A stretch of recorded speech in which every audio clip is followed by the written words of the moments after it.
Welcome to Breakthrough, the podcast looking to help change the music industry and support the grassroots, one episode at a time. Our final guest of the series is a good one, folks, because he's one of the three members of a band that, had some songs like She's So Lovely and Elvis Ain't Dead, and a song about Michaela Strachan as well that went quite viral and still is to this day. Yeah, I'm talking about Roy Stride from Scouting for Girls, who are celebrating their 20th anniversary next year and have got a brand new album out right now. And of course, all the big hits, all the times and moments in the last 20 years or so.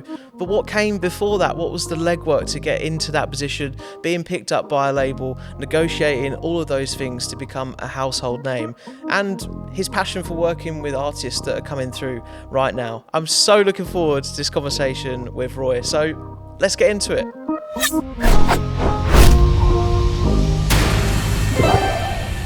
Roy Stride, welcome to the podcast. It's so great to chat with you at such an amazing time for you celebrating this awesome milestone. How have you and the band been recently?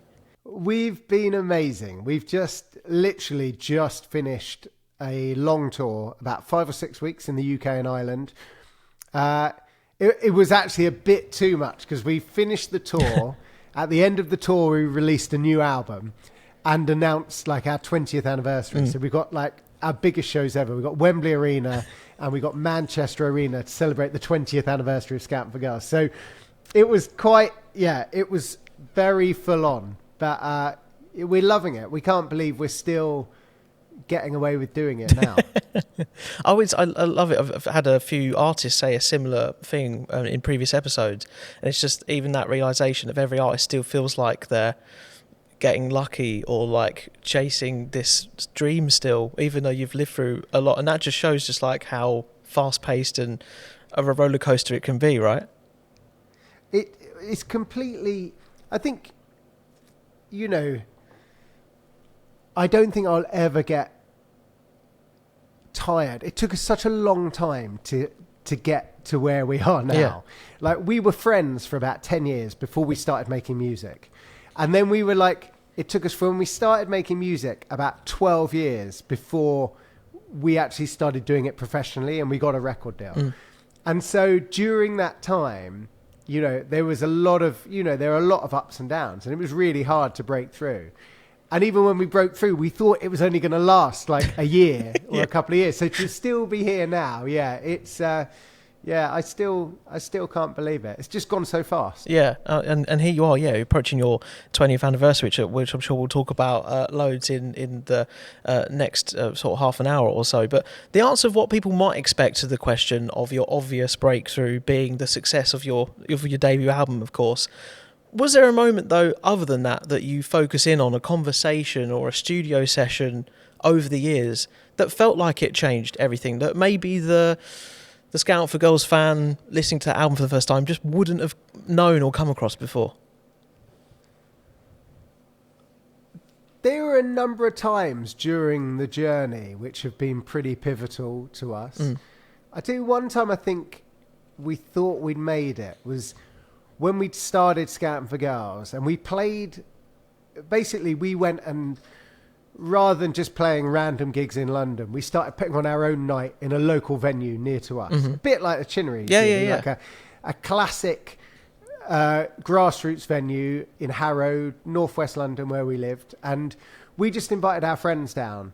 And we'd got to a point where we were just trying to build the fans one by one and try and build a tribe almost around the music. We, to be honest, by this point, I was 25, 26. I'd given up thinking that it was ever going to happen.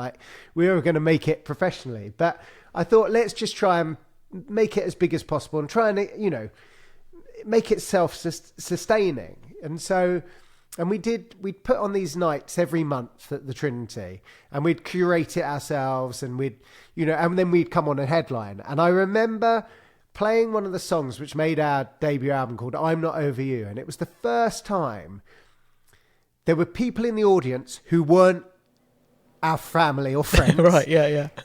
Not many of them, maybe 20, 30 of them. And plus, 40 or 50 of our family and friends. And everybody sang along to every word. And I still, like, me and Greg still remember that moment. We looked at each other and we were like, wow, that really is amazing. That's like we've made it. That is what making it is like. And I think that kind of that was really early on in the sort of writing process with Scouting for Girls. And that steered how we made music. We made music like, which is to be shared and to be sung together and to be like community and communal. So I think that was definitely a moment which I think we thought we'd, made a breakthrough without, having a hit record. Yeah. And the fact you discovered that sort of feeling early on and you could recognise that, because it was a really powerful thing for you. But I also remember reading that a Glastonbury competition was pretty game-changing for you. I think it was before you were known as Scouting for Girls. And for you around the time, did that take quite a lot in yourselves to put yourself out there? Or the fact that these local nights were going well, you were sort of like, well, again, like, what have we got to lose? It all happened around the same time. So we, as a band, like Greg and I had been playing music. Greg who's on the bass. We've been playing music since we were 13. We kind of started making music because we were literally the uncoolest kids at school.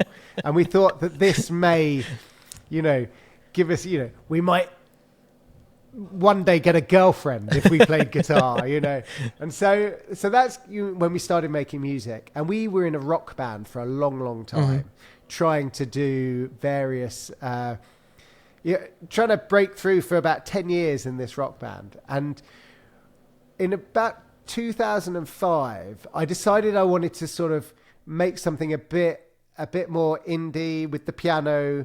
And basically that's where Scouting for Girls came from. And I took some of the songs we had from this rock band and I sort of, Greg would say, plinky plonked them up with the piano, made them a bit more sort of indie. And one of the first things we did was to create this, create a couple of demos, one of which I sent off to the Glastonbury Unsigned competition. And I got a phone call literally a week later from one of the guys who ran it saying, we love your demo. We want you to come and play for Michael Elvis at Glastonbury. No biggie. With the chance of opening Glastonbury. Wow. And the problem with this is like, I'd not even told the rest of the band that I'd done that. I had no band. I'd done 2 songs which they loved. We'd never played live. And so I told Greg and Pete, and we hastily put together a band, and we went down to Pilton, like down to just around the corner from Michael Evis's place, played in front of him. There were 6 other bands. We were awful, like absolutely awful. We didn't get through, but they used the demo I'd done on a CD, which then did the rounds, like, to record labels and radio stations. And through that, XFM at the time started playing our music. And so did like John Kennedy, Marsha Shander, and Hugh Stevens at Radio 1. Yeah. And that became the sort of stepping stone for us from that point into, the next sort of phase, which was like getting a manager and like starting to really build our fan base. But that was, that Glastonbury Unsigned competition was pivotal. I actually got a message from Mike, who ran the label, who put out this put out this little compilation every year. He ran the competition. And he messaged me when we announced Manchester Arena in our 20th birthday. So he will be coming down. We've stayed in contact with him. He's a lovely, lovely man. And without that, I don't know whether we'd be here now. Yeah, I think that's quite a key thing to say though. Like you were doing the rock band for 10 years before, and I guess you've probably recounted this a few times, but the Scouting for Girls side of things, it came after all of you've done the hard graft and the path that you tried to go down wasn't opening the doors, and then you just all of a sudden it just happened. And then obviously, of course, to bands that are aspiring to maybe have the same journey or a similar one, you always hear it as a bit of a cliche, but it's so true, that whole dynamic, isn't it? You just never know when it's going to happen for you. And, and you can keep chipping and chipping away, and it feels like you're going nowhere. But every gig you do, every song you write gets you closer to that magic song. That song which can change everything. Every show you do is like teaches you a lesson of how you can be better when it actually matters. So when you're actually doing that showcase in front of a label, or you're playing in front of 20,000 people and all the monitors go down, you've had all that rehearsal, to be in that place. And the thing is, I spent so long during that time wanting the success, wanting, maybe not the number one, but wanting to go and tour the world and do it properly. And now I've done that. I look back on those early days as some of the best days we ever had. So you just got to really love the journey and realize that every little step is getting you there, and to appreciate those little steps, and and keep taking those steps, because eventually it will open the door for you. We talked about the Glastonbury thing and how that was sort of all very pivotal, but were you then approached by a label? Did you go and knock on the doors yourself, seek them out, or was that sort of just like rite of passage given what was happening with the competition and things and radio play, those kind of things? So the Glastonbury Unsigned thing put us on the radar of every single record label. And basically every single record label took a look at us and thought we were shit and we weren't ready, and we weren't. And so it was a bit of a poison chalice at the time, because people come and they saw it and they thought, no, this isn't good. This isn't ready. They've got one good song. So then from that point, we had other songs in the bag, and I kind of forgot completely about the industry, about getting a manager, about getting a label. And I just thought, how do I build this as a business that my dream was to be a musician full time. That was all I wanted to do. And I thought, I did a part-time job at the time, which I earned £800 a month part-time. Rolling in it. And do you know what? Now, when you have no kids or mortgage or anything, that literally, I feel like that was the richest time of my life. But so I had a part-time job where I did that, and the rest of the time I worked on the band. And I was trying to work out, how do I make the band pay me £800 a week, a month, so that I could do this, and that was my ambition. And so I thought about it I looked at it in every way, like, how do I do that? Like, how do we do that live? How do we do that with the music? And so I ended up putting together this plan where to grow our fan base one by one, until we had, say, 10,000 fans. And I thought, if we had 10,000 fans, even if it took us 10 years to get 10,000 fans, that would be enough. So we could tour every year, put out an album every year, do a couple of big shows every year. And that would be enough money for me to live my life and do what I love living. That was, that I still think is the secret of life, is, doing what you want, what you love for a living. And so that's kind of what we did. And so we went back to the drawing board, because by this point we had 2 songs as Scouting for Girls. And we went down and I released 2 songs every couple of months. And every time we released those songs, we released them on a little CD we made ourselves, and with a little booklet with it was like a little Scouting for Girls manual. We had a fan club called the Wolf Cub Club, where basically anybody who joined got a CD for free, and they got like a little membership card. And then we put on this bi-monthly night at the Trinity in Harrow, which grew. Like, when we first did it, it was like 50 people who came, and then next time it's 70, and then it was 100. And then we did this over about 2 years. By the end, we were selling it out every time. We still had Greg's mum on the door taking the money. And, it was weird, because it took us 2 years and we never got to 10,000, but we got to about 4,500 people. Okay. And so I used to spend half the time making the music. So half the time being completely immersed in just making music. And then the other half the time promoting it. And at that point, it was basically spamming people on MySpace. Anybody who loved the bands I loved. So I went to any band who I loved, like maybe Razorlight. I'd say, if you like Razorlight, you're like us. And I would send, I'd sit there for a whole day, and I would send probably 1,000 messages to people, of which I'd probably get 100 back. And I say, if you send me your address, I'll send you a CD. And so I did that, and we spent all the money I earned, that £800 just went on me sending CDs out to people. And then, but it worked, so it's like 1 month making music, 1 month promoting it. And, you know, the other times I was working at Carphone Warehouse, and it built up to, Yeah. after 2 years, we got to a point where we were getting like 200, 300 people in our night at the Trinity. And we were getting played on like sort of Radio 1 introducing as it was back in the time. And every time we get played, I'd email everybody out. We had 5,000 people on our mailing list, and they'd all message in going, this is our favourite band of all time.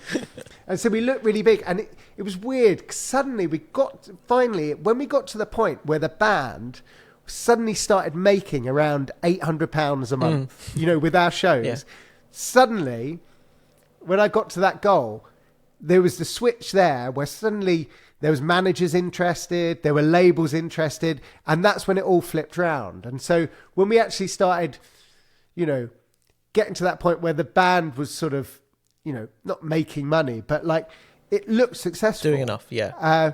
You know, but, you know, you'd come to our gig and there was like 250 people who sung every word. It looks really impressive, you know, and so that was our journey. Yeah, and yeah, just you've articulated it so well, but it just sounds all like incredibly thought out, but also not at the same time. Like you're going through it, you're using every sort of fibre of your being to make this happen. And then so you fast forward, and obviously we know the debut album, the self-titled album, had an incredible impact straight away. You know, songs like She's So Lovely, I'm sure you don't get sick of playing because it's given you so much. But also songs like Heartbeat, Elvis Ain't Dead, I Wish I Was James Bond.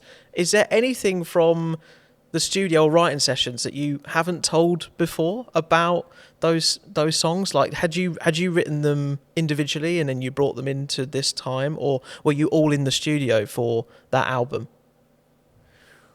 So all those songs were demoed and released by myself on our own record label beforehand. And then when we signed to Epic Records at Sony, and then they arranged for us to go into the studio with Andy Green. And Andy Green was like the hottest producer at the moment. He'd just done the Keen albums, which had sold like 10 million Great records. album, The Feeling, Paolo Nutini, Katie Tunstall. And he was, we got on so well. I loved that, you know, we recorded that album. Basically, we took the stems from the original demos and made them much better. We pretty much re-recorded everything. I'm not trying to make any claims. He was brilliant, and he mixed it as well. He was the secret sauce to the whole thing, and so I would say though that the success of that album was all that music had been tried before, and it had been like She's So Lovely had, you know, there was a complete rewrite in the lyrics there from when it first started to when it ended, because we'd gone out and we played that song live for 2 years, and we'd got it to a point where every bit worked, and we knew the bits that people loved, and so everything had been tested.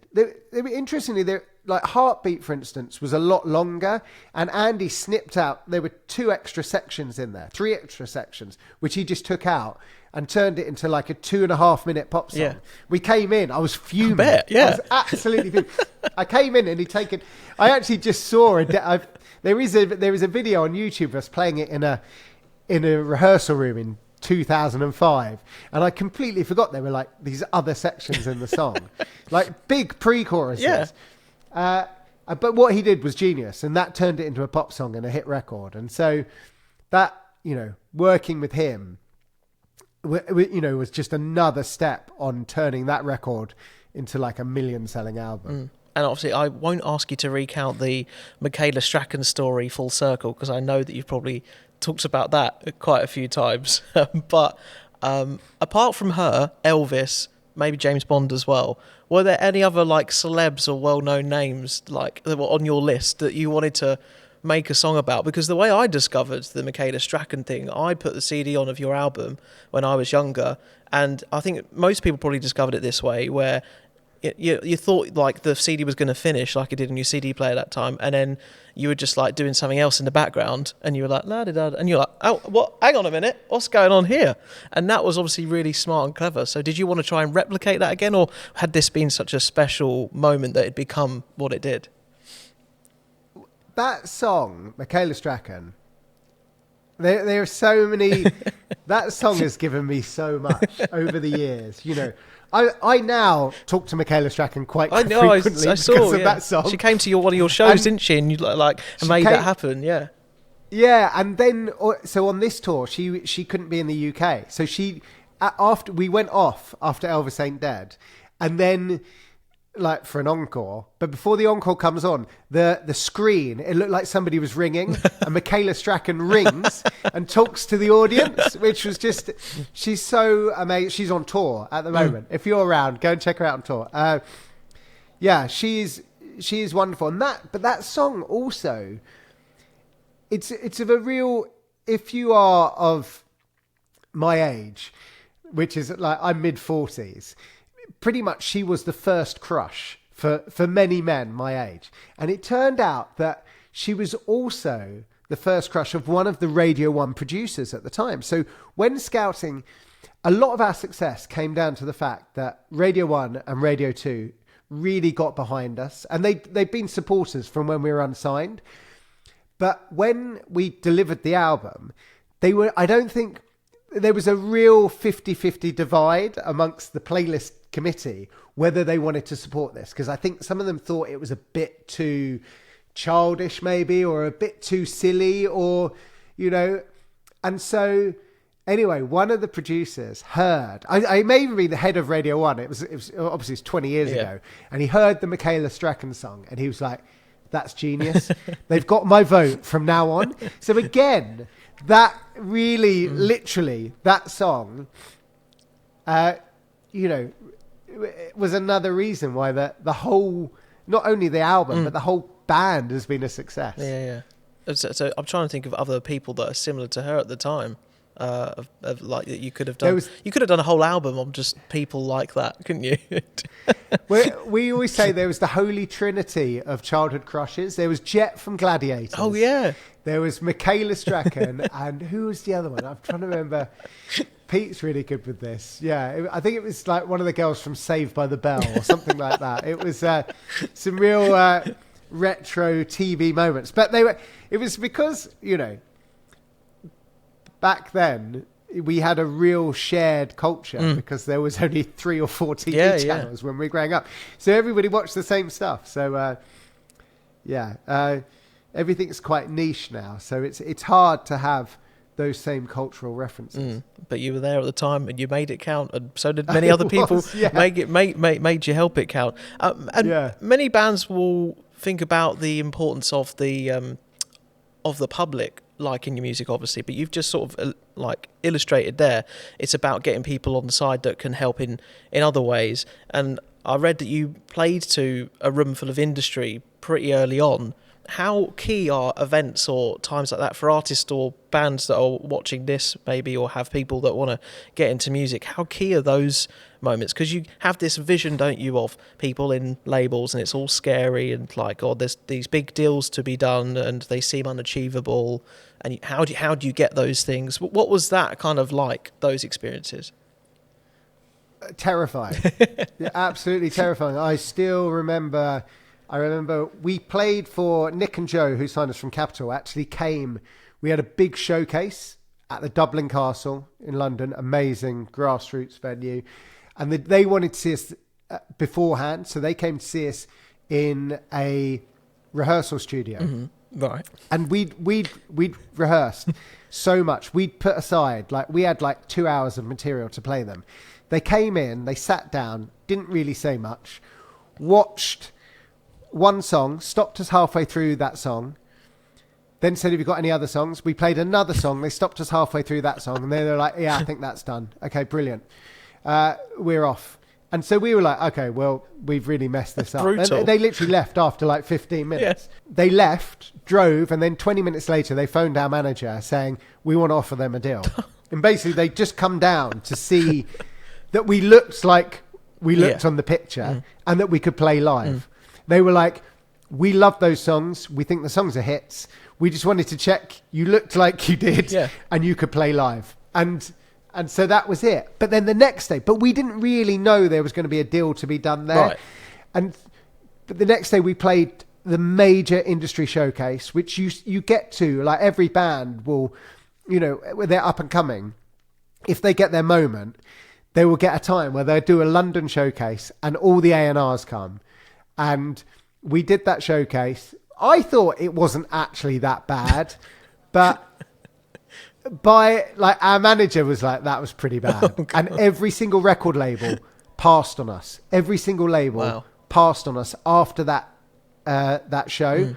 And the only people who still wanted to sign us was Nick and Joe, who didn't come to the show. They'd come to the... just as well, by the sounds of it, according to your manager. Well, yeah. Then we were in this weird game where our manager had to pretend that all the other record labels wanted to sign us so that Nick and Joe didn't get cold feet. Yeah. And so we literally did that showcase. I think we saw Nick and Joe was on the Thursday. The showcase was on the Friday.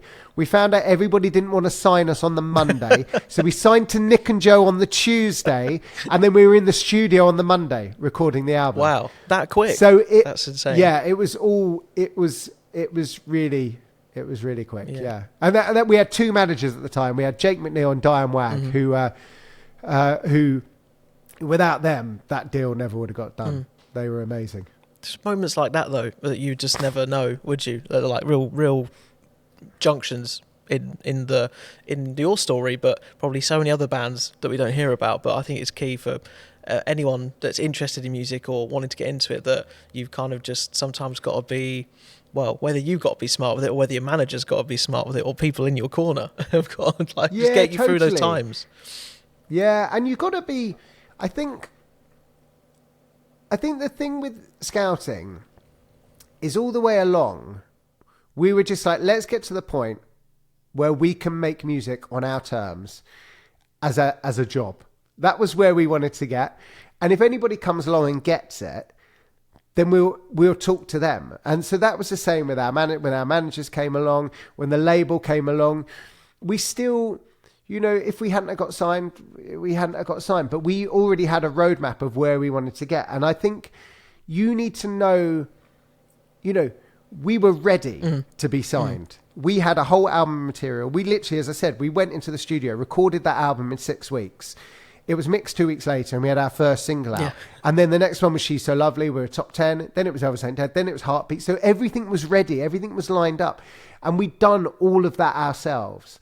And I do see a lot of artists thinking that you sign to a record label and then it's done. It's not. When you sign to a record label, that's when the work really begins. And if you haven't got all the other stuff ready... If you don't know how you look, if you don't know how to play live, if you haven't got all your songs ready, the record label, labels are really bad, I still think, at developing artists. Right, wow. Because, it's just so hard, especially now. The best, most successful artists are the artists who come in, already know what they are, and then the label comes in and does what they do. And the label takes amazing art, amazing bands, amazing artists, and gives it to the world. And I think, which is a huge skill set in itself. And that's really what the label should be doing. Maybe owning the edges and suggesting this, suggesting that. But if you sign somebody who's got a great voice, if you've just got a great voice, then there's millions of different ways to go. You have to be ready before to be signed. And by that, you kind of, I wouldn't even look at a record deal until I had like 2 or 3 songs which I thought were incredible, which not only I thought incredible, but everybody I played to go, they are incredible songs. Yeah. And then I'd also know how I want the imagery to be. I know how I want the visuals to be. I know how I want my social media to be. Everything you've got to get all that stuff ready before you sign a deal, So I think these days, labels are at a point now where it's so hard to break stuff that you've got to do all this stuff by yourself now before anyone's going to sign you. But every bit you do yourself is just, one step further along the line. And I guess the equivalent of what you were talking about, putting on your nights for months on end for the 2 years initially. I guess the equivalent of that nowadays is trying to emulate that, but also being on social media, on like live streaming. And do you feel like you would have done that right now? Totally, yeah. So as I said, I spent I was obsessed with writing and production. So that's what I wanted to do. My dream was to just, I wanted to write and produce amazing hit songs. I also wanted to tour the world and party with my mates. Yes. So those two things come together, be in a band, Yeah. amazing. How do I make that band successful? You got to do a load of work. You know, that it's not good enough that you've got, I wasn't good enough that I could just have a song and it would be bosh like that. I wasn't, I didn't have I didn't have a great vocal. I didn't have we were just like this band. I would disagree about the vocal part, but yeah, I'll let you carry on. We were what we were, Yeah. and I knew it needed a lot of other work. So I kind of split my time, as I said, like 50% making music, rehearsing, playing gigs. The other 50% of the time was just building the fan base, working on social media. And if I was starting again, I would do exactly the same thing. I'd probably even take even longer. I'd probably do like an incubation period of a year, maybe, where I'd just write songs until I had a song that everybody agreed with, not just my mum, not just me, but you could play it to anybody in the street and they go, that is incredible. I want to listen to that again. Once you've got that song, you need to carry on writing till you've got another song.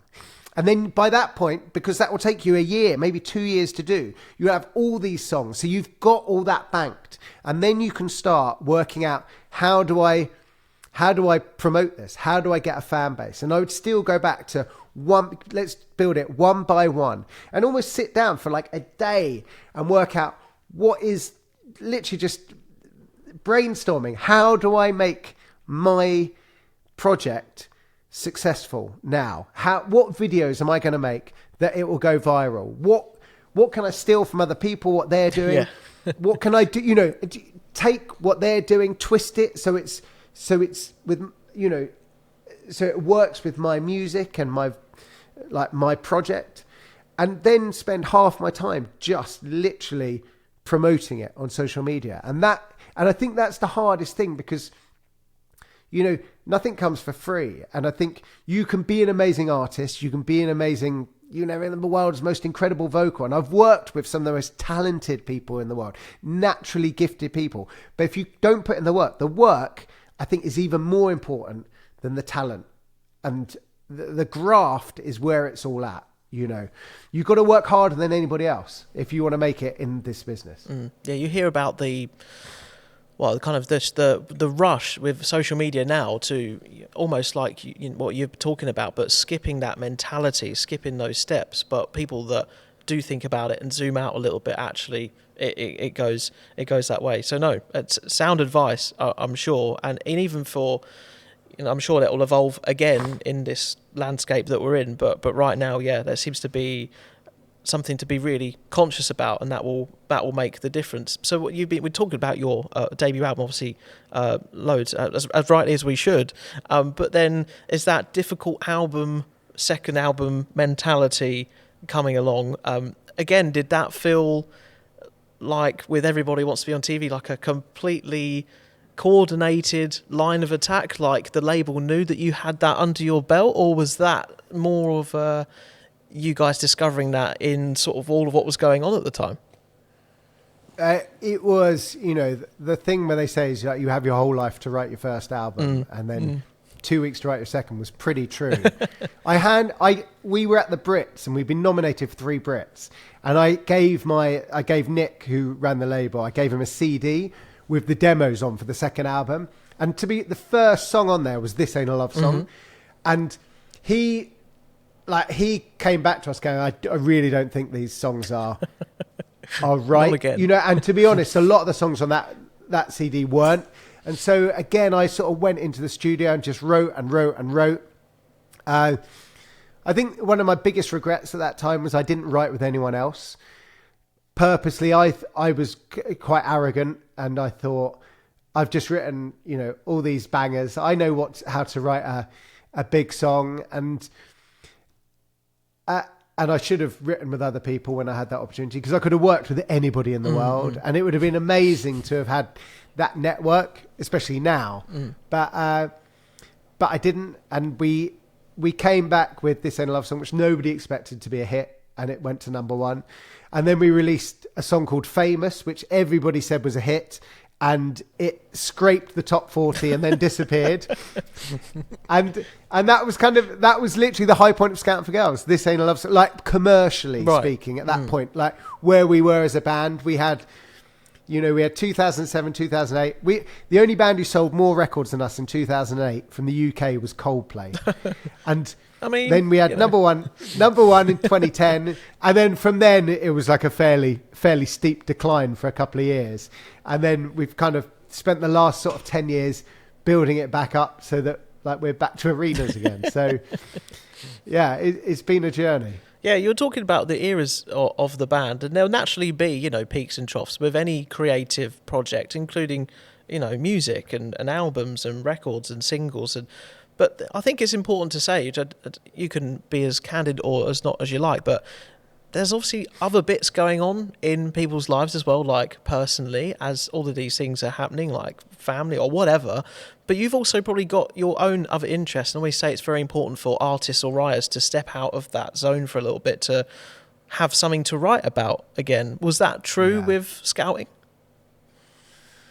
Yeah, I suppose it was like when This Ain't a Love Song went to number one, my son was 1 year old, and like when we were recording that album, like the first recording process was like we were just at the studio getting pissed every night, staying near the studio, having the best time ever. Like all our dreams came true. Second album, I was finishing recording at 8, driving 2.5 hours back home, doing the last feed of my son at 2 a.m, sleeping till 8, then driving back to the studio. So it was like a completely different experience. And so that everything, suddenly, I had kids and a family and a house, which sort of came in. And then I did a lot of songwriting outside of Scouting for Girls. And that the first song I did was on One Direction's first album. Yeah, I saw that. Yeah. Which suddenly opened up this whole another avenue of it was a really fun 5 or 6 years where I was writing for lots of people. And I still sort of dip my toe into that now, but that game has changed quite a lot. There's another conversation, but songwriting, like the way streaming royalties work for songwriters has almost made that for a whole class of writers not a living anymore. And sort of the cut you get from that now. Yeah. From the fact that people don't sell CDs. 15 years ago, you would, on a top 40 CD, you would make, just having one song on that album that sold, say, 100,000 records, which would be like an average sort of mid-level artist, you'd make like 10, 20,000 pounds, something like that. Yeah. So you could have a couple of those songs over the course of a year and you'd make, really, decent living. Whereas now, the same sort of money, you'd make a couple of £100 for a similar sort of album track. That's mad, isn't it? Obviously, if you've got a hit song, So I sort of stepped away from that. I still do a lot of writing and production for some people and projects which I really love. But when I really went into that world quite hard, like trying to become like a writer and producer for other people, and that was really fun. And that kind of, I think, Scouting took a bit of a backseat for a while because I think, it had been so big. And as it started to go down, I think I was like, I've still craved success, maybe. And so then I sort of found that in the writing world. And I had lots of, some really big moments in sort of writing for other people. And then after a while doing that, I then started craving doing my own music again. And so like, I started getting back into Scouting for Girls. That sort of came around with like, we did a really early greatest hits after our third album. And then we did an album called 10 Add 10, which is like, I had a studio set up and I didn't have many sessions. So I did 10 extra songs and 10 old songs to celebrate our 10th anniversary. And I loved doing that. And then from that point, we were just like really enjoying playing live. And I was like, so we're not going to sell as many records and we may not have any hit songs, but let's be the best live band we can be. Let's be the most fun festival band that we can be. So we can go on at 2:00 on Isle of Wight Festival and be the best band that 50,000 people have seen and like make it look amazing. And that became like, that's kind of been my project since. Like we still put out an album every couple of years, but we kind of, you know, we work really hard on being an amazing live band and just enjoying the journey, enjoying the process, enjoying the touring, enjoying the live show, being in the moment, really. I feel like that the purpose, it rerouted. It felt, you know, essential to do that. And the thing that sort of come across here is, I'm not saying any artists in the world are not in tune with where things are going or where they feel like their strengths are in a band, but it always seems like you and Scouting as a project always knew where your strengths were at best, and now you feel you're at best releasing the albums that you want to make, but also playing festivals and letting people have a good time with the earlier hits, but even with the newer stuff as well. Was that seems like a fair assessment? I think that exactly. You know, I kind of feel almost like now my job as a band is to try and bring people together and create as much joy and happiness as I can, and like with no ego, try and create a moment in a room where you have 2,000 or 10,000 people singing songs together with their family and friends,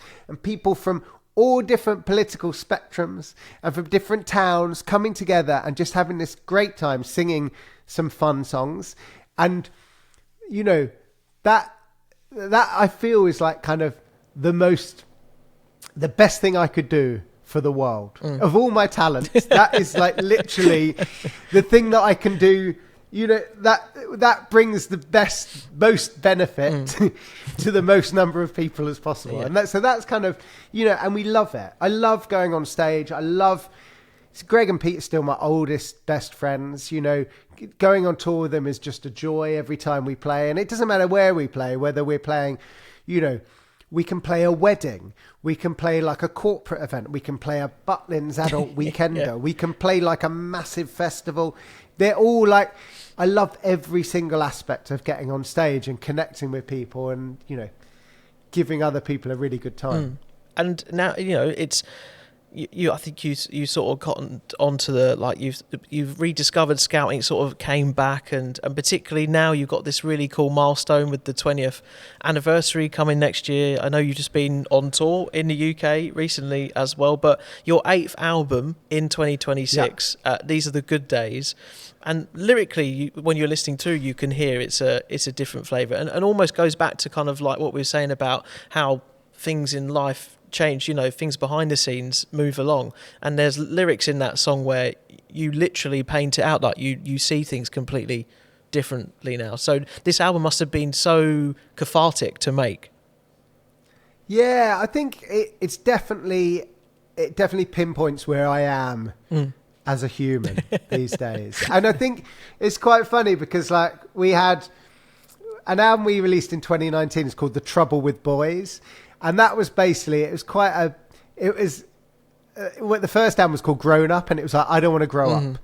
And there was another song called The Trouble with Boys about basically how boys just, whenever blokes are together, they just end up going out and getting really drunk. Oh yeah, we're bad at that. And so that was exactly where I was in 2019, whereas whereas now it's kind of more an expression of like, it's more like a spiritual, I've found living in the moment and I've really got to peace with where I am as, you know, as a dad, as a human, as a songwriter, as, you know, where I am in my career. And I'm just really enjoying every moment of where I am. And that's where, like, These Are the Good Days, which I'm not going to lie, has been a tough sell in 2026. Yeah, true. Releasing an album called that. But it's about, like, you know, when you really concentrate on what is important, there is so much good around. And it was kind of mad going on this tour, which was like, the tour was originally like the 15th anniversary of This Ain't a Love Song going to #1. It was supposed to be the 10th anniversary, but then COVID got in the way. So it was a tour which just kept getting pushed back. Anyway, we're doing this tour on the backdrop of like a war, on the backdrop of, prices going up on the, and things are hard for people. And, when you travel around the country, when you go to some places, you can see that people are struggling or towns are struggling. And that was like compared with like the joy and the love that was going on inside the rooms. When you sing a song like She's So Lovely and you've got 2,000 people having an amazing time with their family and their friends. And so that kind of was, the whole point of These Are the Good Days is kind of when things do get hard, it's really important to really work out what you're focusing on, what you should be looking at, what is the important thing to put, where are you putting your focus on your life? Your attention is really all you've got. And so if you concentrate on good things and on positive things, then, your day and your life is going to be better. Yeah. I always feel like that's something that Scout for Goals has embodied on the side of the music. Whether sometimes, it's stressful with the studio or like you're looking at an album thinking, no, I'm not sure about this. But I always feel like the sound has always been very rooted in that. And that's why, people have come out to see you once again. And I'm sure will be the same when you're doing Wembley Arena, you're playing in Manchester as well. And I've seen you've been putting up some videos recently on your socials. And you generally seem like positively terrified about those, but does it really, even after all of these years and all the gigs you've done, still go like, oh my god, I'm going to be filling this place out, like this is nuts? The Wembley and Manchester Arena are, part of me is like, what are we doing this for? This is mad. Because when we do the tour, like the month-long tour where we play theatres, like 2,000 to 3,000 cap. That's like my favourite venues in the whole world. I love to be able to see the face of the person at the back of the room, and you don't need big screens or anything. Like we did actually have a screen in the last tour, but but do you know what I mean? Yeah. That's my favourite sort of venue. And to be honest, I don't really like watching bands in arenas. I hate it. In fact, I think I really do. It's not. I grew up in watching bands in tiny venues, grassroots venues. Or like Shepherd's Bush Empire, that's sort of like 2,000, 3,000 theatres. That's my favourite. That's what I think of as a great venue. My kids are completely different. They think if you're not in an arena, you're no one. But I do think these are going to be like one-off experiences. They're like, we're doing 2, Manchester and London. And what will be different to just a normal arena show? Sorry, I'm so sick from that last tour. That's all good. What's going to be different is we're going to have, everybody knows they're like one-off shows.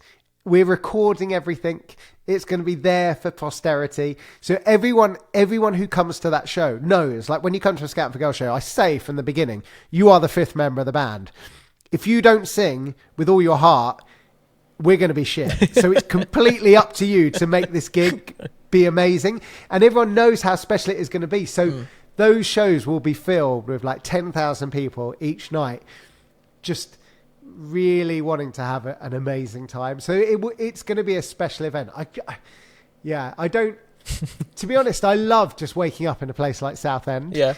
going for have a wander round, go and have a wander down the pier and like a bit of lunch and then play to like 2,000 people at the pavilion. Isn't it? Yeah. But this will be like, they're one-off shows. They're going to be the biggest things. I'm pretty sure they'll be the biggest solo band headline shows we'll ever do, and they're going to stand alone. They'll be so fun. Yeah. So yeah. Try and beat all of the crowds that I have been seeing in these 2,000-3,000 cap venues. Yeah, just times that by 10. I just must feel just crazy to think about. But you got a bit of time to think about it anyway and mull it over. Yeah, I mean, so it's plenty of time to manifest it and prepare for it if you can. Well, yeah, we've still got quite a busy summer. We've got a load of festivals up and down the country. So yeah, but you're right. It's going to be. It's got like literally Wembley's almost sold out, which is mad. Like it almost sold out on the first weekend. And I think both of them are going to sell out, which we did after This Ain't a Love Song went to #1, we did Wembley and MEN.